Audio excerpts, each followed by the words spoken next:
Since his shocking loss to Buster Douglas last February in Tokyo, Mike Tyson has fought once, a first-round destruction of Henry Tillman in June. In September, while training, Tyson suffered a gash over the eye, reputed to need anywhere from 30 to 50 stitches. Team Tyson now consists of Rich Giacchetti, the trainer of former heavyweight champ Larry Holmes, brought in by Don King after the Douglas loss to work with holdovers Jay Bright and Aaron Snow. With his cut fully healed, Tyson is back in serious training. And as he prepares for his bout with Stewart, Michael Marley had a chance to sit down and talk to the former champ one-on-one. Mike, in a couple of nights, two men are going to be fighting for what you used to own, the undisputed heavyweight championship of the world. Does it seem weird to you that you'll be watching two other guys fight for the 3 title belts? Basically, I have no say, so I don't give a about who wins. You know what I mean? Just basically, there's no fight without me. There's no real championship fight without me. One guy, you know what I mean, who I believe holds an outstanding fighter. You know what I mean? It's very difficult in this fight to choose because one guy is an outstanding little guy and the other guy's a big man, but he's not a great big man. Mostly when you see two great champions, the great big man against a great little man, or a great little man against an outstanding big man. But you know what I mean? He had a good night and he beat me in Tokyo, you know what I mean? God forbid, he fought a great fight that night. I didn't. But what do? He quit against guys lesser than Holyfield. You know what I mean? And once you quit, you always quit. You know what I mean? They talk about I took my beating, I got beat up in Tokyo.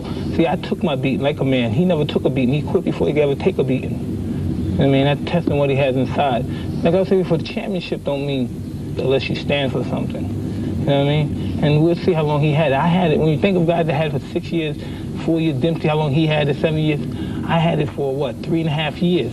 I made 11 defenses of my title. And for 3.5 years making 11 defenses, I'm up there in the all-time ranks with Tommy Burns and those guys. I mean, let's see how long he keeps the title. Let's see how many defenses he makes. Mike, you said Buster Douglas had a lucky night in the ring in Japan against a bum.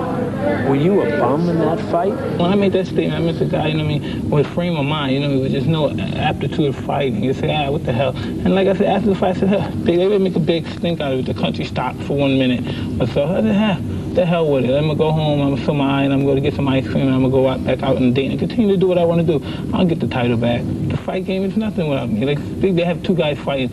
Who knows about it? There's people that don't even know they're fighting. You know what I mean? What the hell? I'm just looking forward for the winner. If Douglas beats Holyfield, it looks as though you've got a rematch with Buster. Some people think you'll stiff Alex Stewart and not fight him in December. No, you shouldn't believe that at all, because you know why? Because after I've kicked Stewart ass and give him a slow beating, nearly death, I'm going to take whoever's the winner after that, the Holyfield-Douglas fight, and then regain my title, and hopefully I can fight Raider Ruddock or this other guy, George Foreman, before he die of, you know what I mean, rigor mortis. Mike, you seem to be incensed about criticism that you've received. What's your feeling about the criticism? These guys never fought in their damn life, and still they're going to be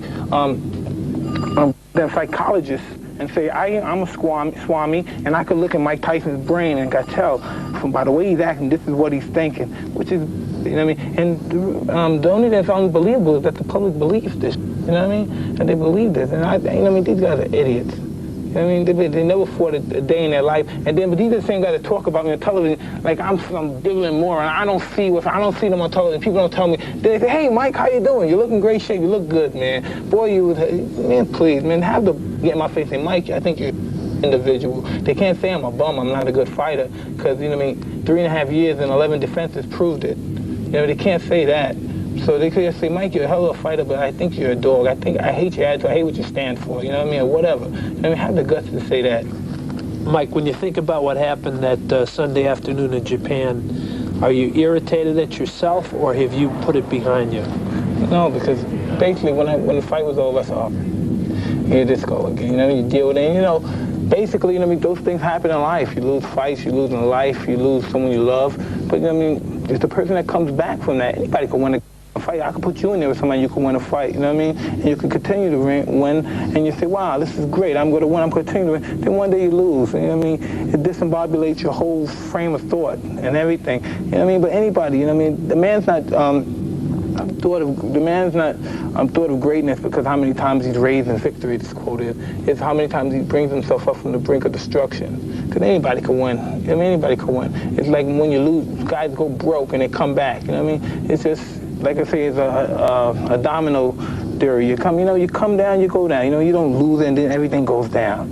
I mean, what the hell happened? Big deal, I lost a fight. You know what I mean? What, I made $12 million for losing a fight or some crap like that? You know what I mean? I'm even bigger now and I got more money now from losing a fight than I did when I was champion. They pay me more now. The $100 million or whatever somebody can get for making deal means nothing to me. You know what I mean? It's what I went through my 5 years, my 6 years since I've been fighting, what I went through, and if that's having everything, what I have now, if that's having everything, I would have been a lot happier with a lot less. You know what I mean? I could do a lot better with a lot less. Because they put you through it, you know what I mean? They make you accustomed to it. And because of that, you have to, you know what I mean, lower yourself down and become a whore to the system. Because they put you in that position. There's no way you could turn back now. Because you're there already. From your own lips, what does Mike Tyson stand for?